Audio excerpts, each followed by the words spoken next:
Boa tarde a todos. Deixa eu ajustar aqui. Boa tarde. Boa tarde a todos. É com alegria que nós damos início ao terceiro dia do Fórum Nordeste de Direitos dos Portadores e de Atualização em Tratamentos. Ontem foi o dia dos direitos, nós tivemos a presença de 4 advogados aqui falando sobre diferentes temas, e hoje nós temos a honra de receber aqui a doutora Jocely Santos, o doutor Gustavo Lima, a doutora Verônica Vale e o doutor Fernando Jorge, que vão falar para nós sobre tratamento convencional na retocolite, tratamento convencional na doença de Crohn, a vacinação nas pessoas com doença inflamatória intestinal e gravidez e puerpério nas mulheres com doença inflamatória intestinal. É um dia muito rico, nós esperamos que todos tirem bastante proveito dessa nossa tarde e quero agradecer aqui a todos os palestrantes de antemão e dar as boas-vindas também aos representantes e presidentes das associações do Nordeste que estão aqui conosco, sem os quais esse encontro não seria possível. Então, a cada um de vocês, o meu abraço em nome da equipe da DI Brasil e o nosso muito obrigada também. Passo a palavra agora para o José Rodrigues, presidente da Crohn, a Associação do Piauí, para dar prosseguimento no nosso evento. Com a palavra, José.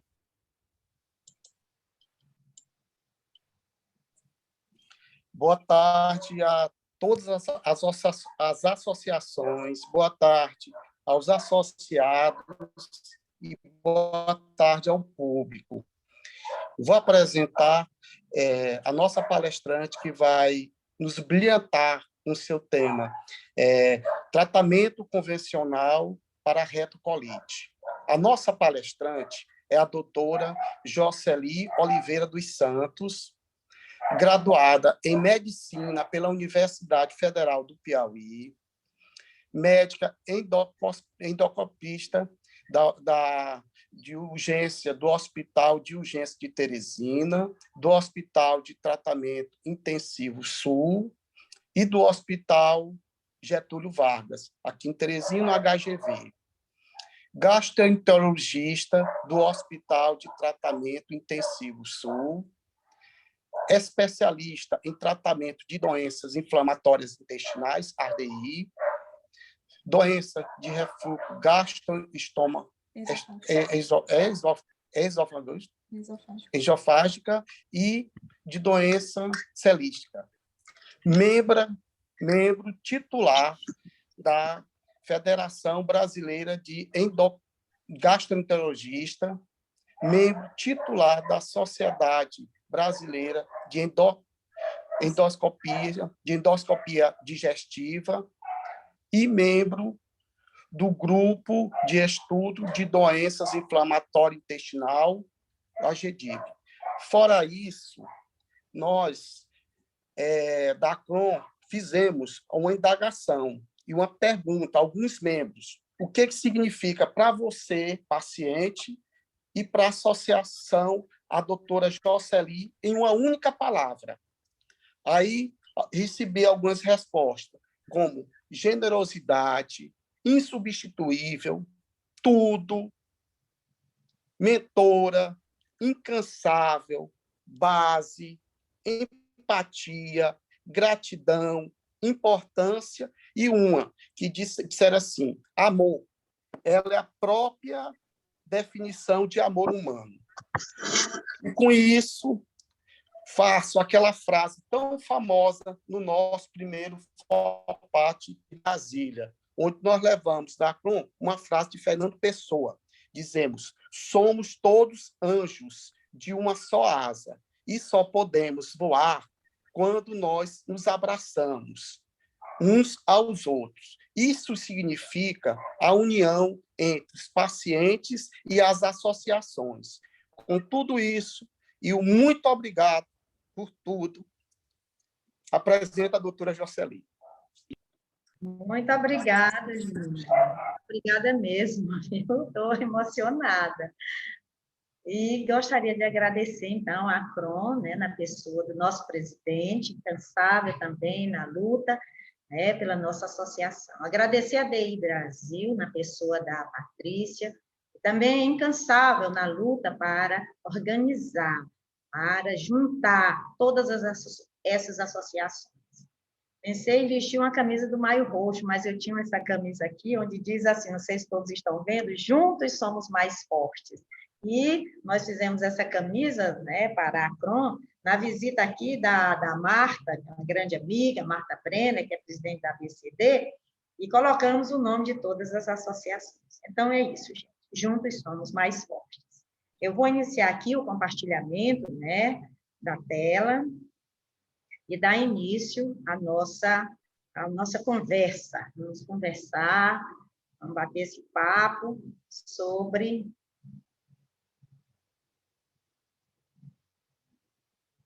um minutinho, sobre a doença inflamatória intestinal, especificamente a doença de Crohn. Tá? Então, o que me coube falar hoje foi sobre a terapia convencional da retocolite. Eu só vou colocar aqui na tela, do lado, porque se ela pudesse ficar um pouquinho mais clara, viu? Então, o que me coube foi isso, falar sobre a terapia convencional da retocolite ulcerativa. Então, veja, a grande pergunta hoje seria essa: a vaga para terapia convencional hoje na retocolite? No final, a gente vai tentar dar essa resposta. Eu diria o seguinte: o que é realmente essa terapia convencional? A terapia convencional nada mais é do que um conjunto de medicamentos tradicionalmente utilizados no tratamento da retocolite ulcerativa que vieram antes do advento da terapia biológica em 2002.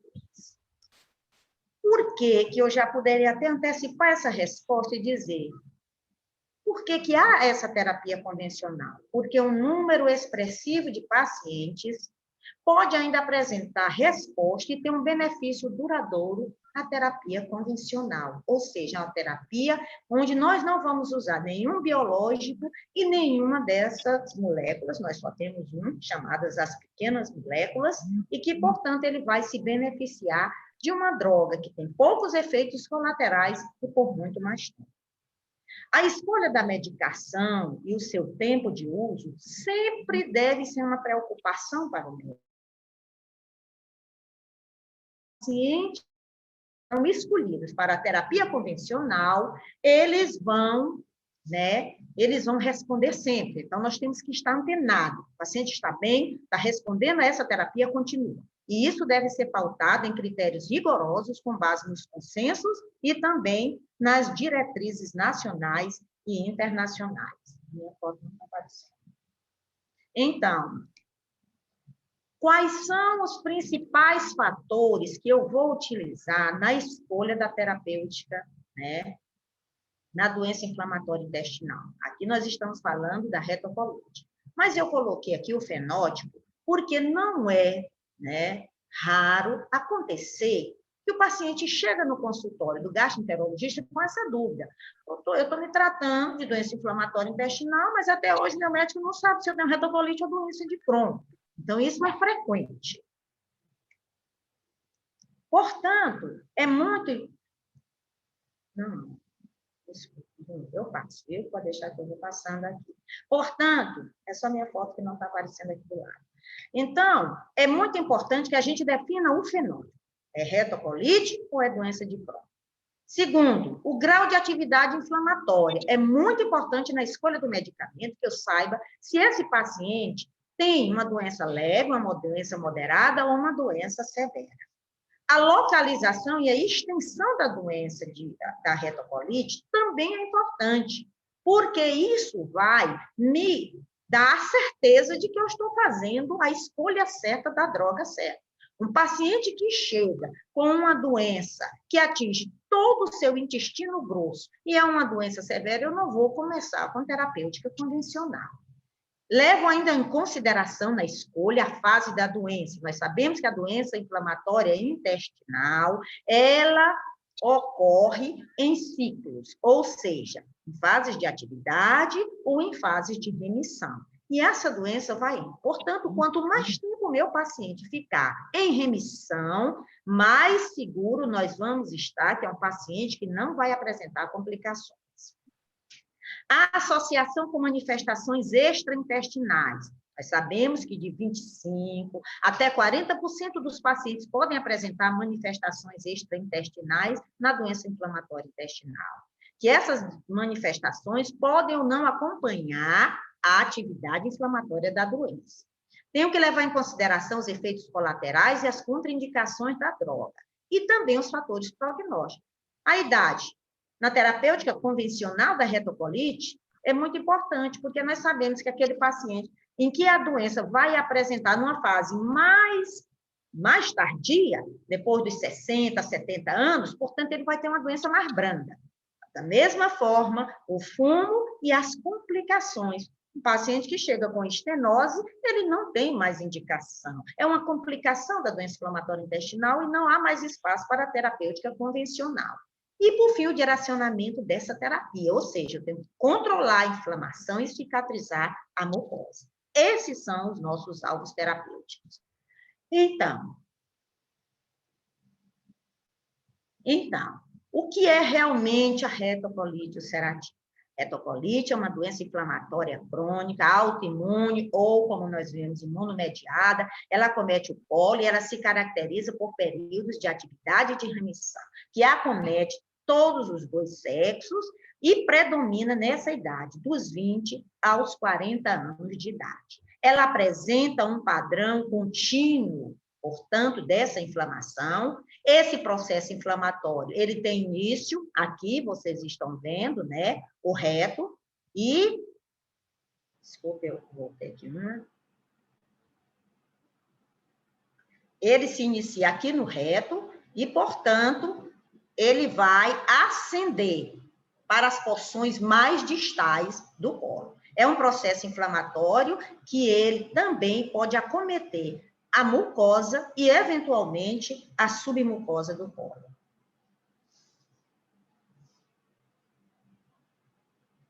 Quais são os dados epidemiológicos da doença inflamatória intestinal hoje? Nós sabemos que tanto a doença de Crohn como a retocolite, ela vem aumentando, né, nos últimos anos.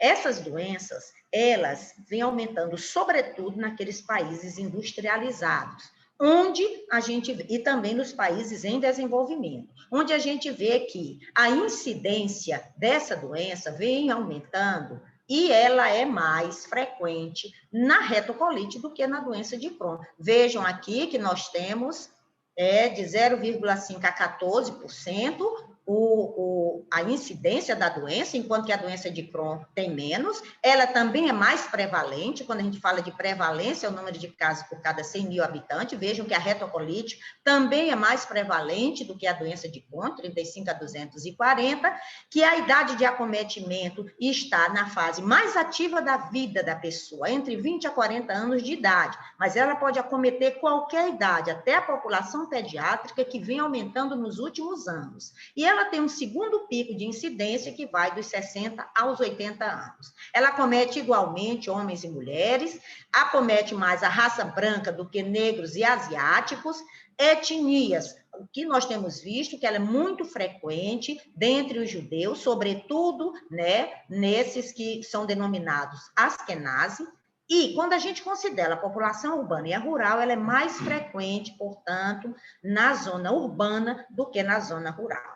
Quando consideramos o nível socioeconômico e a ocupação, a gente vê que ela atinge mais indivíduos com nível socioeconômico mais alto e ela é mais frequente entre aqueles que trabalham em ambientes fechados. Eu trouxe aqui este mapa mundi só para mostrar as zonas, né, onde nós apresentamos, onde nós temos aqui. Vejam só, essa zona em vermelho, que vocês estão vendo aqui, América do Norte e Canadá, a Austrália também, a Europa, são as áreas onde nós temos uma alta prevalência.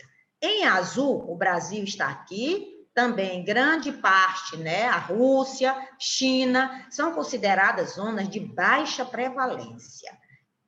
Isso não quer dizer que a doença não vem aumentando nos últimos anos, porque o Brasil cada vez mais está se tornando um país em que a população urbana é maior do que a rural e que, portanto, esta urbanização tem sido um dos critérios ou um dos indicadores que nós temos para o aumento, né, da incidência da doença inflamatória intestinal, tanto como colite. Qual é a causa realmente, gente, da retocolite e da doença de Crohn?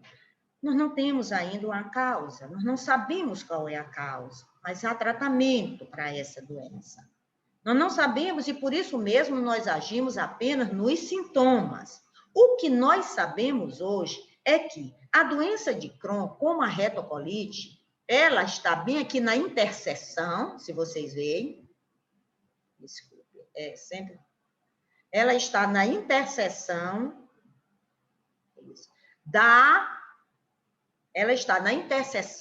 desses 4 fatores. Temos que ter o indivíduo susceptível geneticamente. Nesse indivíduo susceptível geneticamente, o que é que acontece? Nós vamos ter uma alteração da resposta imune, ou seja, o seu sistema imunitário, ele, ao invés de proteger, vai atacar. Vai atacar onde? No seu intestino. Como estamos falando de retocolite, vai incidir sobre o intestino grosso, levando o quê? A presença de inflamação, erosões, ulcerações, que, se não tratadas, vão avançar, levando a uma doença cada vez mais grave. Associada a isso, nós temos vários fatores ambientais, e aqui eu queria destacar um que é muito frequente nos trabalhos que nós encontramos hoje, na meta-análise que nós encontramos hoje, que é a questão alimentar.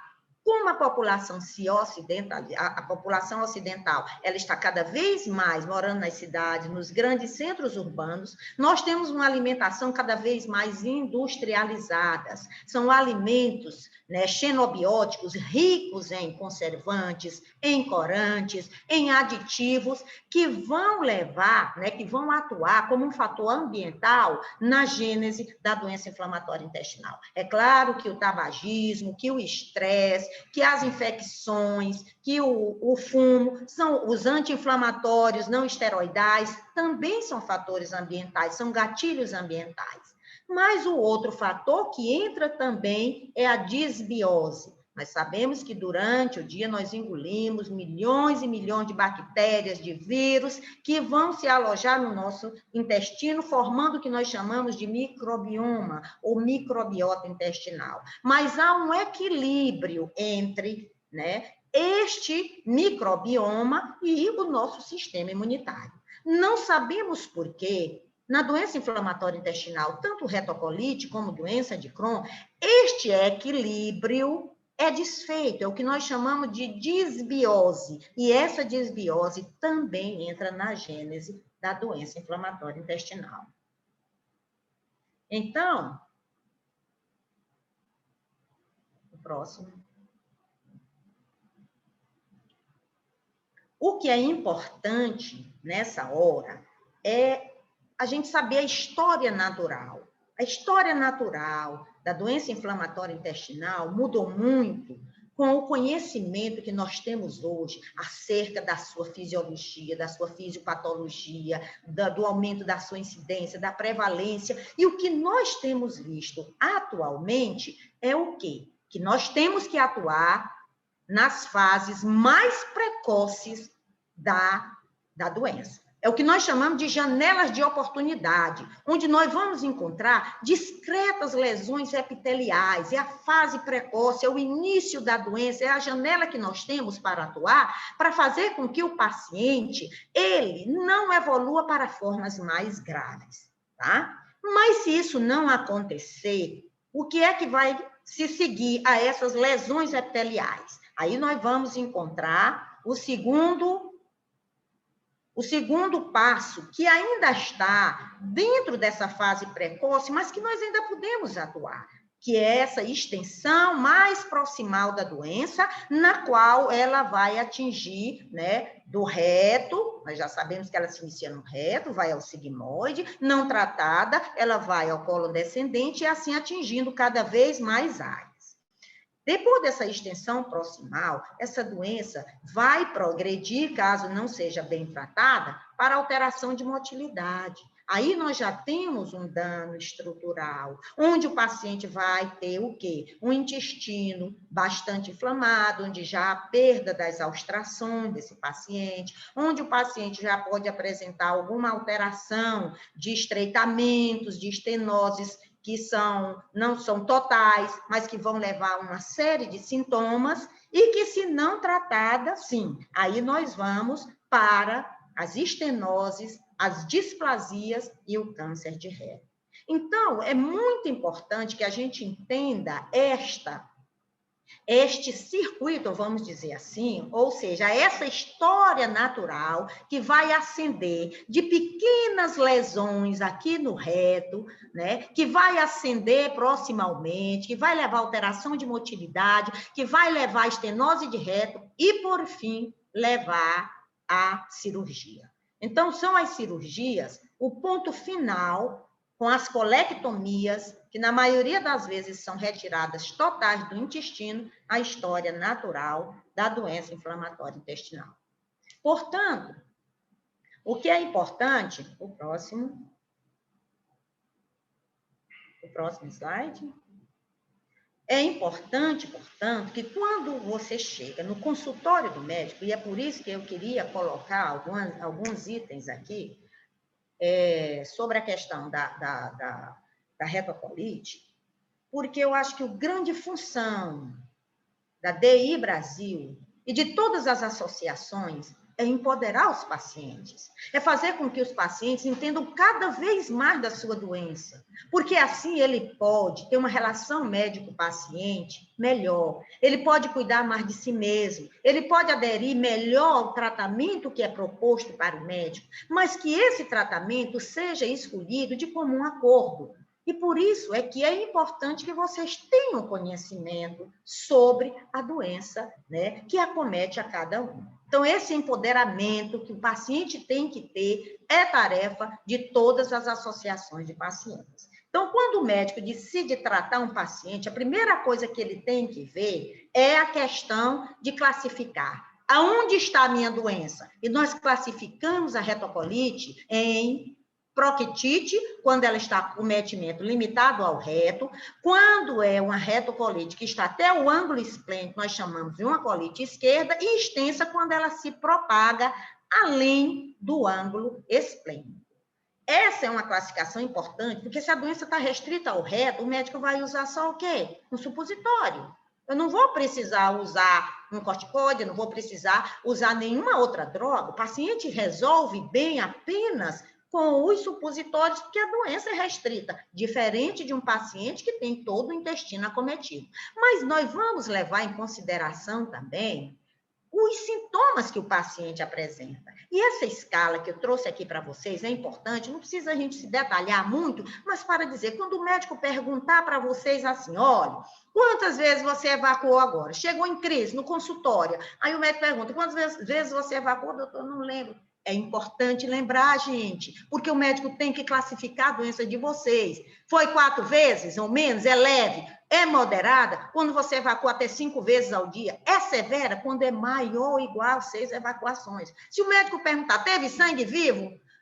Parece que sim. Não tem que parecer. Você tem que olhar no sanitário lá se suas fezes tinham sangue ou não, se tinha muco ou não, se esse sangue era pouco ou não. Na maioria das vezes sai sangue, ou não sai sangue, não sai fezes, é só sangue. É importante. Então, essa escala de Truelove-Weiss, ela é de 1955, mas até hoje nós utilizamos ela para classificar a atividade do paciente.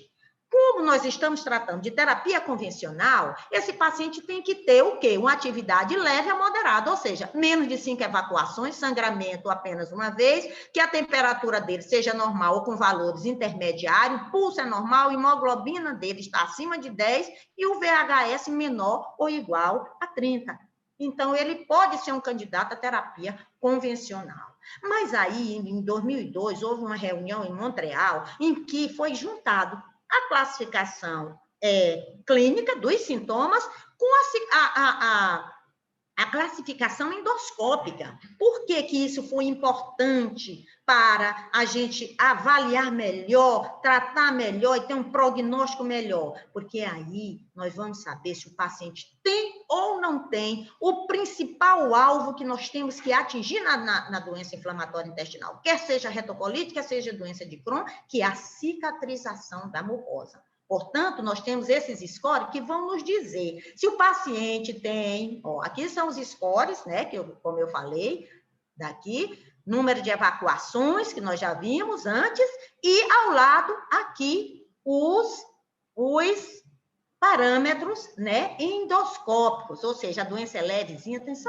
uma discreta inflamação, uma hiperemiazinha localizada aqui no reto, mas não, além disso, esse paciente tem uma friabilidade da mucosa, ele já tem erosões, ele já tem úlceras, e isso vai fazer com que o endoscopista que fez a colonoscopia de vocês classifique essa sua doença, né, a partir desses scores, tá?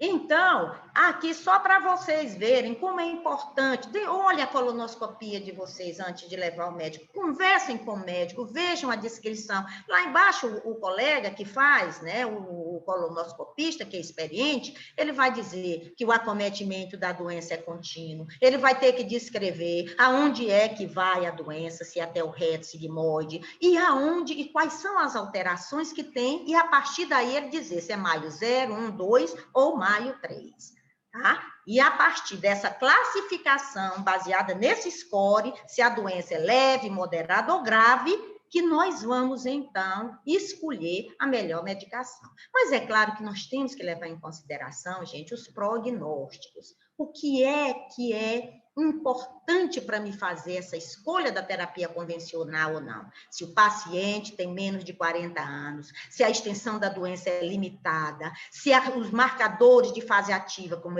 a proteína C reativa e a calprotectina fecal, elas não estão elevadas, se esse paciente não precisa de corticoides, se as úlceras dele são rasas e se não há infecção oportunista por clostrídio, que é muito frequente, nem por citomegalovírus. E nesse paciente tem histórico de hospitalizações frequentes. Esse é o candidato à terapia convencional. Mas para que eu faça essa terapia, eu tenho que ter alvo, nós temos que ter um objetivo no nosso tratamento. É o que hoje nós chamamos de treat to target, ou seja, é um tratamento baseado em alvos. O que é que eu quero atingir? Quando entra um paciente na minha sala, eu tenho que descobrir com ele o seguinte: você vai saber, retocolite ou doença de Crohn? Qual é a atividade? É leve, moderada ou severa? A partir daí, a colonoscopia, todos os marcadores de fase ativa, e aí nós vamos classificar o grau. E a partir daí, nós vamos, então, escolher a melhor terapêutica para que nós tenhamos uma mudança na história natural da doença, tá?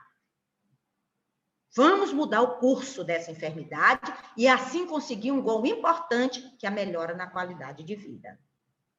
A outra coisa, outro alvo, a cicatrização da mucosa.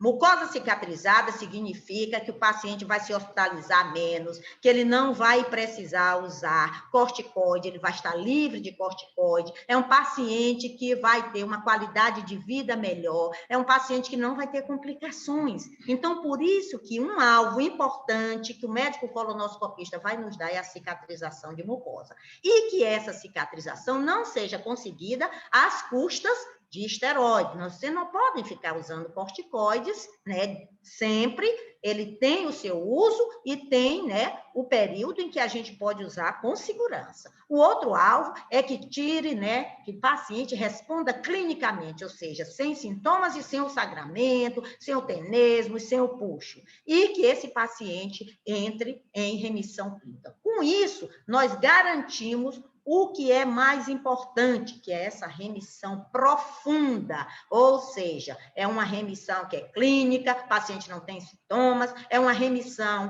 que ela é laboratorial, esse paciente não tem anemia, é um paciente que as proteínas de fase aguda estão todas normais, a calprotectina dele está normal, e que, portanto, se eu pedir uma tomografia para esse paciente, essa tomografia vai vir normal. Aí sim nós vamos ter uma remissão profunda. Quais são hoje as drogas que nós temos na terapia convencional? Nós temos basicamente os corticosteroides, os aminosalicilatos e os imunossupressores. Nós vamos falar rapidinho dessas drogas. Quais são as drogas aminosalicilatos que nós temos disponíveis hoje? A sulfasalazina e a mesalazina. São drogas que são utilizadas para induzir a remissão e a manutenção. A sulfasalazina, ela é composta por duas partes. A sulfapiridina, que é grande absorvida, e a mesalazina, que é o princípio ativo, que é pouco absorvida, porque a mesalazina, ou 5-AS, ela age somente no cólon de vocês. Então, o que é que acontece? A sulfapiridina, ela vem ligada à mesalazina, e quando você ingere o comprimido, ele chega no intestino grosso, por ação das bactérias, eles são separadas. Essa droga, ela foi usada durante muito tempo, hoje menos nós utilizamos ela, pelos efeitos colaterais que ela apresenta, não pela mesalazina, mas pelo seu carreador, que é a sulfapiridina, que é dose dependente, o paciente pode apresentar náuseas, vômitos e reações alérgicas, como rash cutâneo, alterações na forma e motilidade dos espermatozoides e tudo. Mas é uma droga muito boa na manutenção da remissão clínica também, e hoje eu tenho basicamente uns 3 ou 4 pacientes utilizando sulfasalazina, que tem retocolite, que são pacientes com atividade leve da doença, mas que tem aquela dor crônica e que eles melhoram muito quando a gente associa, né, no tratamento a sulfasalazina.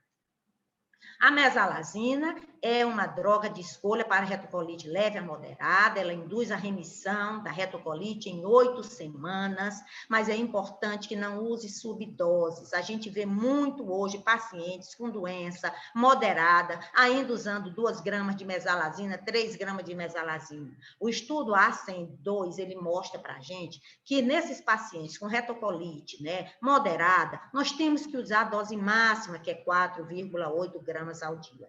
Não, as mesalazinas não são todas iguais, é importante lembrar isso. Elas se apresentam na forma oral e retal. Na forma oral, elas têm vários envoltórios. Nós temos o diedragite, nós temos o MMX e temos os granos de etilcelulose. São revestimentos diferentes que vão fazer e garantir com que essa droga ela passe pelo estômago sem sofrer a ação do ácido do estômago e se abrir aonde ela tem que ser liberada em pH dependente. Portanto, gente, é muito importante que esse medicamento não seja manipulado. Hoje ainda tem pacientes, ainda tem colegas médicos que a gente vê mandando manipular mesalazina. Não pode. Não se pode partir um comprimido de mesalazina e tomar uma bandinha, porque assim você destrói o comprimido. Esse comprimido tem uma resina acrílica que vai fazer com que a mesalazina seja lançada apenas nas porções distais do intestino delgado, como é o caso da MMX ou dos granos de etilcelulose, e também no cólon. E o que é mais importante é que, se a doença não está somente no reto, agora ela já ascendeu, sigmoide, e está nas porções mais proximais, é muito importante que a gente faça a associação da mesalazina retal, que se apresenta tanto na forma de enema como supositório. Supositório, se a doença for só no reto. Passou do reto, sigmoide em diante, já vamos utilizar os enemas. Corticosteroides são usados apenas na fase da indução. Nunca pode ser utilizado como droga de manutenção.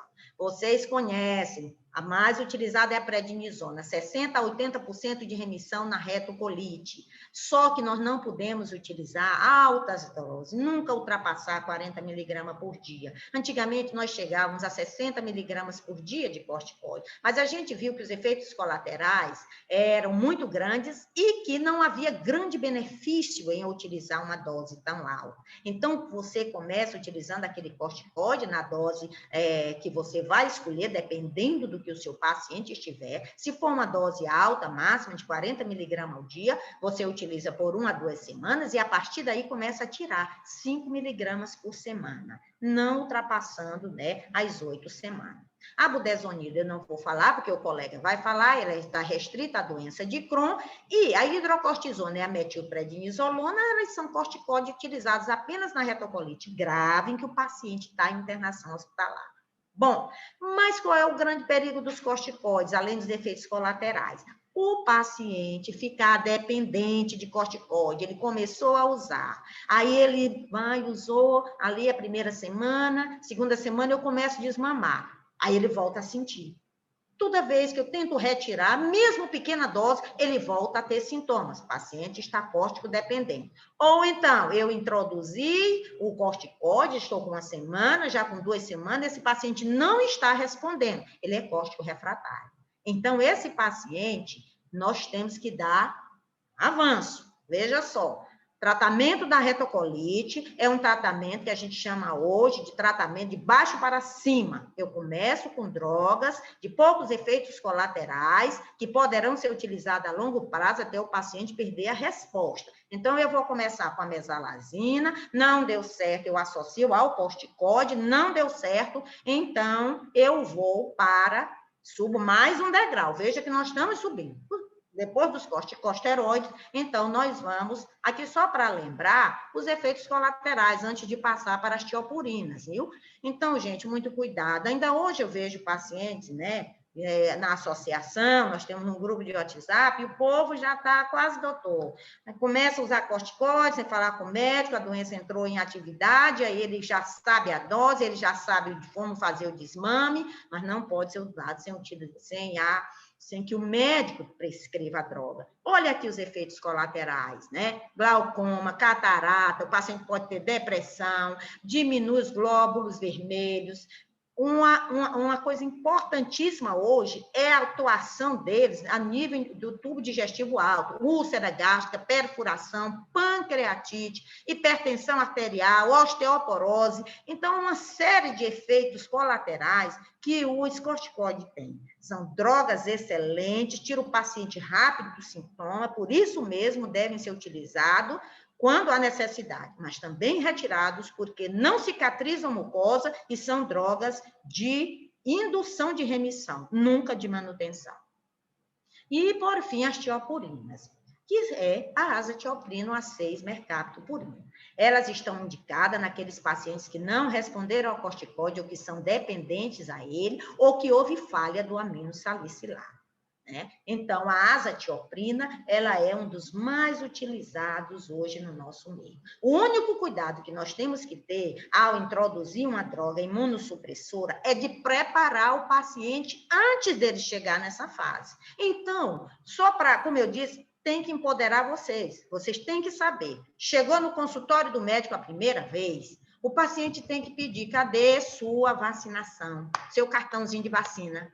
Primeira coisa é preparar o paciente para uma eventual necessidade dele não responder ao tratamento e precisar lá na frente de utilizar uma tiopurina. Vamos atualizar o seu cartão, porque quando você começar a utilizar um imunossupressor ou um biológico, nunca mais você vai poder atualizar seu cartão de vacina tomando aquelas vacinas que são de vírus vivos ou atenuado. Portanto, nunca mais sarampo, cachumba e rubéola você vai poder tomar, varicela zoster, febre amarela. Então, a hora de atualizar o cartão de vacina chegou no consultório, primeira consulta, eu já digo, na próxima, traga seu cartão para me atualizar.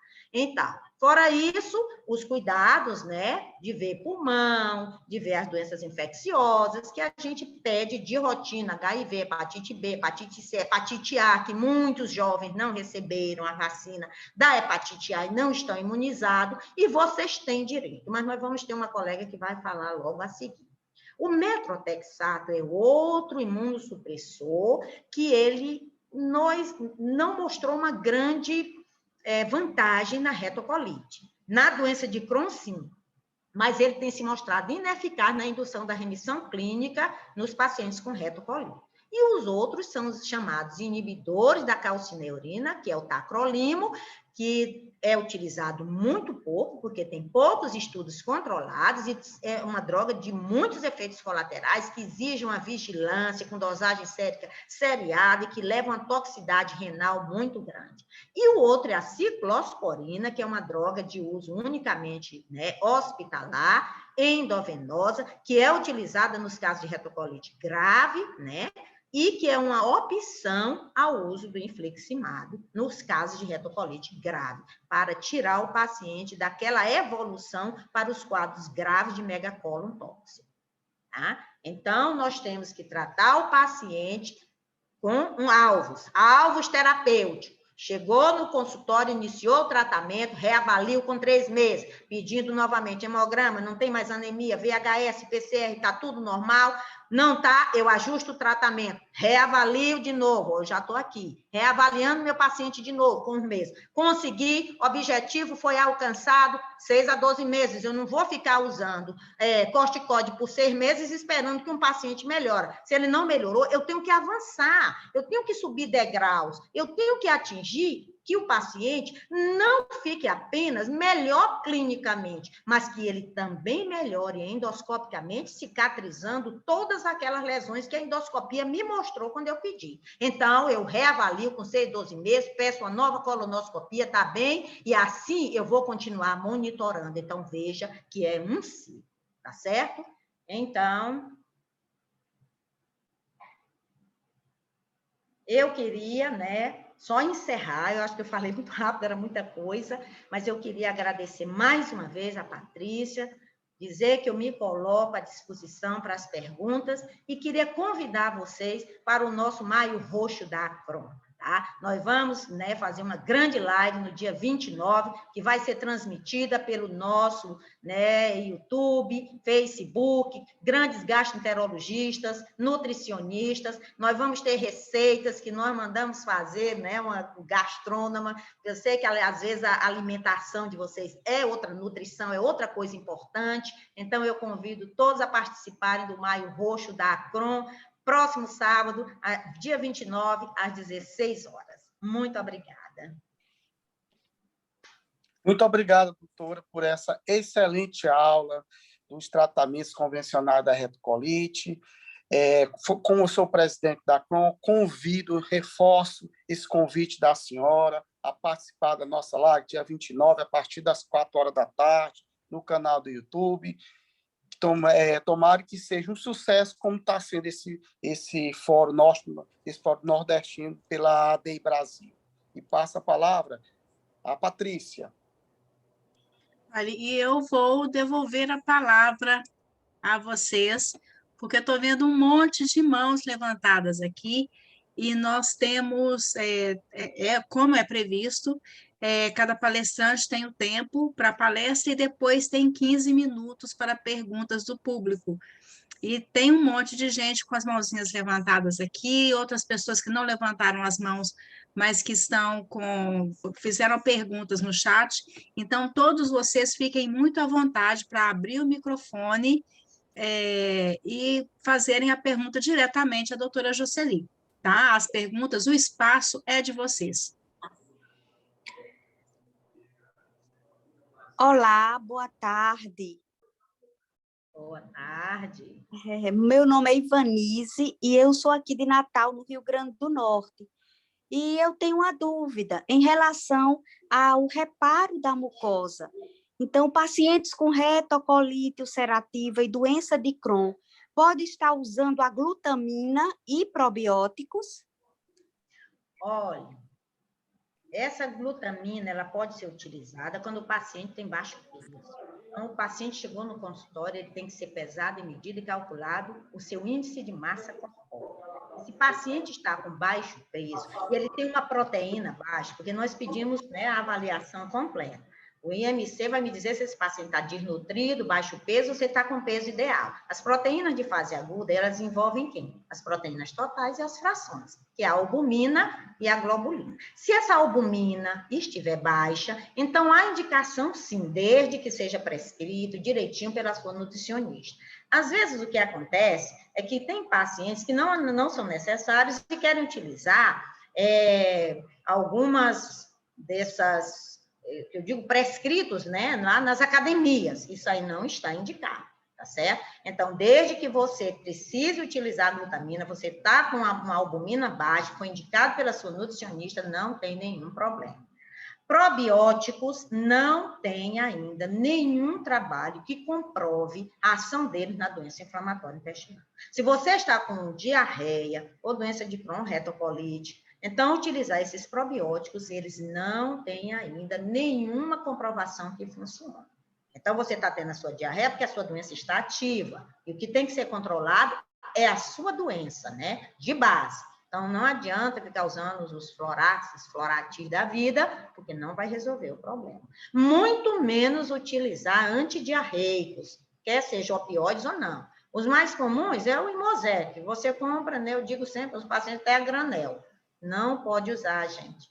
Tem que ser por indicação médica, porque o Imosec, ele pode levar a uma paralisação, sobretudo nos pacientes com retocolite. E esse intestino ele paralisa. O ar não consegue sair, então ele pode dilatar, formando o que a gente chama de megacólon tóxico, que é uma dilatação não obstrutiva do intestino grosso, que é um quadro grave, que na maioria das vezes acaba em uma colectomia total. Ou seja, tirar todo o intestino grosso e fazer uma bolsa. Agora, nos pacientes que foram operados e tem a bolsa ileal, nós temos um único probiótico, que esse sim, que é o VLS3, que ele sim tem trabalhos comprovando, mas nós não temos ele aqui no Brasil. Então, não sei se tem alguém aqui que fez colectomia total e tem bolsa ileal. Então, o VSL3 é o único probiótico que nós temos ainda comprovação. Esses outros, não. Mais alguma questão?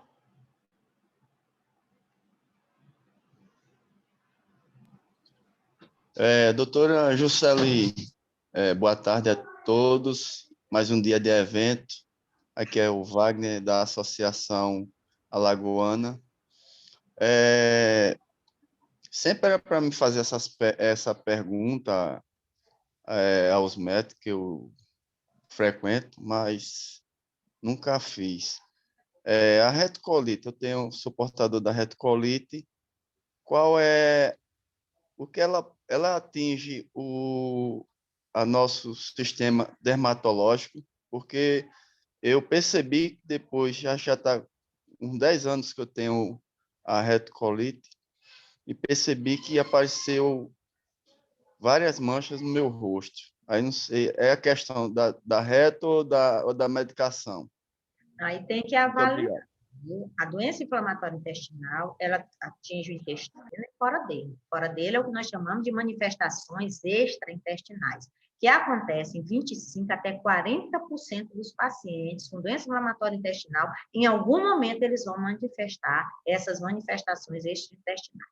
As mais frequentes são nos ossos, aquela velha dor nos ossos, mas pode também ter uma espondilite anquilosante, pode ter também uma sacroileite. Ela se manifesta na pele. Na pele, normalmente, o que nós vemos são 2 tipos. É o pioderma gangrenoso e o eritema nodoso, né? Pelo que eu vi o senhor falar, não é nenhum e nem outro. Pode ser alguma manifestação alérgica decorrente de algum outro medicamento. E as alterações na pele que a gente vê são essas 2. Tem outras alterações. Vejam, gente, que as manifestações extraintestinais, elas podem preceder a doença. Eu tive uma paciente que foi depois encaminhada para mim, porque ela apresentou uma psoríase. E essa psoríase não conseguia fechar, a paciente gastou tudo que tinha, foi para Belo Horizonte, onde tem um trabalho lá, de câmara hiperbárica, gastou o que tinha, o que não tinha. Aí ela abriu uma fístula. Aí ela foi operada pelo colo. Veja só, parece que faltou dizer assim na testa, tem o Crohn. Aí ela foi operada. A fístula não fechava. Não se opera paciente jovem hoje com fístula sem antes fazer uma colonoscopia, porque esse paciente pode ter uma doença inflamatória intestinal. Ela abriu uma fístula, foi operada, a fístula não fechada, aí foi pedir uma colonoscopia, ela tinha uma doença ileal grave. Então, vejam que a psoríase antecedeu em 2 anos o aparecimento da fístula. Então, às vezes, acontece isso. Problemas oculares eu recebi demais. O paciente vive se tratando, doutor, é uma conjuntivite que não sara, não era conjuntivite, era uma manifestação ocular da doença, que é a uveíte ou a episclerite, que parece muito com a velha conjuntivite, né? Que as pessoas, às vezes, pensam que é conjuntivite e não é. Aí, quando vai se tratar, deixa. Agora, se o senhor está tomando sulfasalazina, ela pode dar umas manifestações alérgicas, né? Que são o rastro cutâneo. Com a mesalazina, é mais raro. O senhor usa o quê, seu Wagner? Qual é a sua medicação? É a sulfasalazina. Então, aí teria que ver com o médico, né? Se não é a sulfasalazina que está levando, né? Ela normalmente apresenta, né? Um exantema normalmente colocado que é pruriginoso, às vezes, e que se localiza nessa região abdominal. É bom conversar com o seu médico para ver se não é um efeito colateral da medicação. Eu acho que, pelo que o senhor está falando, que não é da doença. Não é uma manifestação extraintestinal, não. Agradeço. Muito obrigado. Obrigada, doutora. Nós estamos com perguntas aqui da Silvana Farias. Me perdoem se tiver perguntas antes das perguntas da Silvana, tá, gente? Se alguém tiver feito alguma pergunta aqui no chat antes da Silvana, pode abrir o microfone e falar. Mas, assim, para começar, o que eu vi aqui primeiro foi da Silvana, e se tem outro antes, não vi. E, Silvana, por favor, você pode abrir o microfone para fazer a sua pergunta, por gentileza? Oi, estão me ouvindo? Sim, Oi. estamos ouvindo. Pronto, boa tarde. Doutora, é que recentemente o meu irmão foi diagnosticado com doença de Crohn. E aí um dos medicamentos iniciais já para o tratamento dele foi a azatioprina, né? Aí ficamos com alguns questionamentos na família, né, quanto às reações adversas e tal.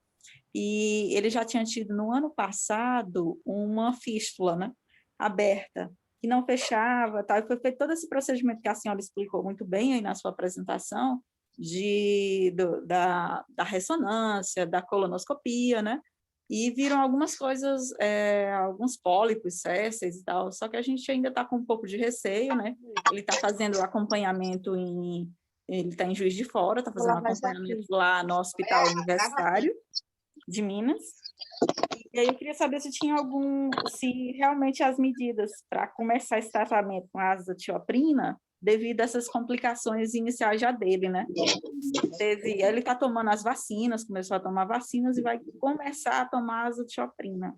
Aí, se realmente é os procedimentos certos e não tem como, já é batido um martelo realmente de que é a doença de Crohn por esses indícios todos que foi dado aí no estudo. Já está há uns 2 anos que ele vem tentando acompanhar e descobriu o que era, né? Pode demorar para pelar a panela toda com isso aqui. O tempo médio de doença inflamatória, principalmente às vezes, demorado. No primeiro dia de eu fui falar e Agora, Silvana, é o seguinte, nós vamos ter um colega depois que vai falar, mas você já fez a pergunta, eu vou dizer. Paciente com doença de Crohn, que ele apresenta, primeira coisa que tem que saber é a extensão da doença. Você sabe que a doença de Crohn é diferente da retocolite. Retocolite só está no intestino grosso. Eu faço a coluna, eu já faço o diagnóstico, extensão da doença e gravidade. Ali, com os exames laboratoriais, fecha o diagnóstico e escolhe a droga. A doença de Crohn ela é diferente, porque ela atinge da boca até o ânus. Então, esse paciente, ele tem que ser mapeada a doença dele. Ele tem que fazer uma endoscopia para ver se não tem manifestações no tubo digestivo alto. Ele tem que fazer uma enterotomografia. Eu começo com enterotomografia e não enteroressonância. Porque você sabe que a tomografia tem radiação, a ressonância não.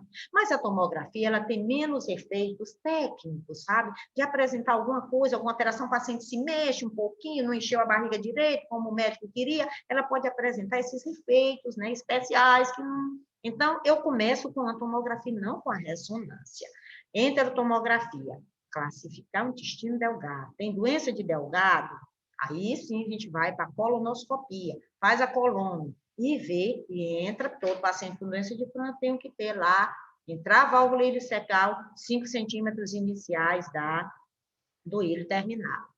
Ressonância nuclear magnética para classificar essa fístula. É uma fístula simples ou uma fístula complexa? Por que isso? Porque isso aí vai me dar indicação de que se esse paciente tem doença de Delgado e uma fístula, doença de colo e uma fístula, ou uma doença ileocolônica e uma fístula, a azatioprina só não vai resolver. O melhor medicamento que nós temos hoje, ainda hoje, para doença de Crohn com fístula, é a associação do infliximab com a azatioprina.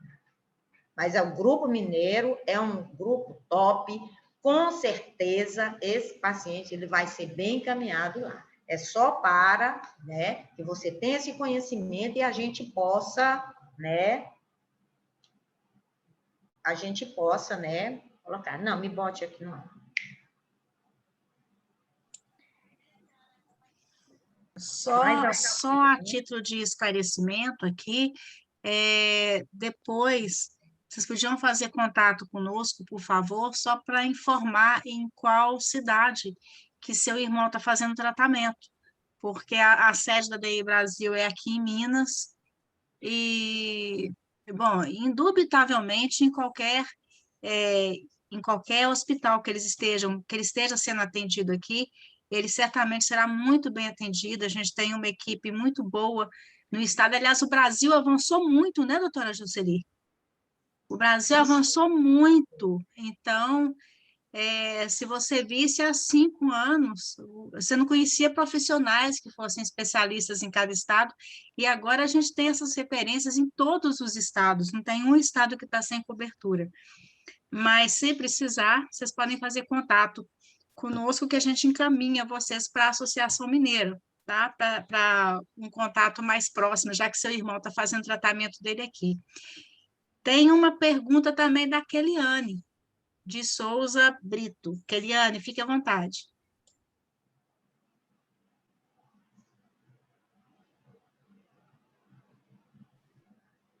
Boa tarde, está me ouvindo?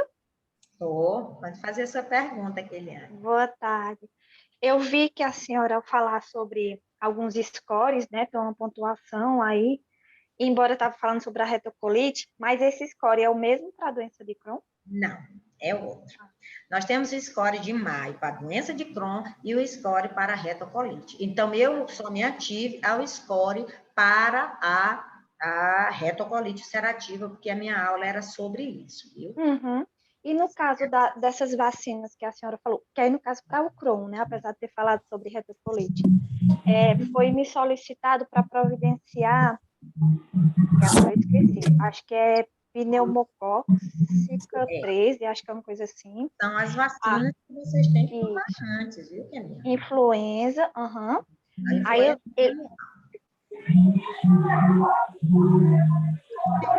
não entendi. O grande problema, gente, é que a maioria das pessoas, não é só vocês com doença de Crohn e retocolite, não. É incrível a quantidade de pacientes adultos que eu recebo no meu consultório, porque eu faço isso com todo mundo, é muito importante as vacinas.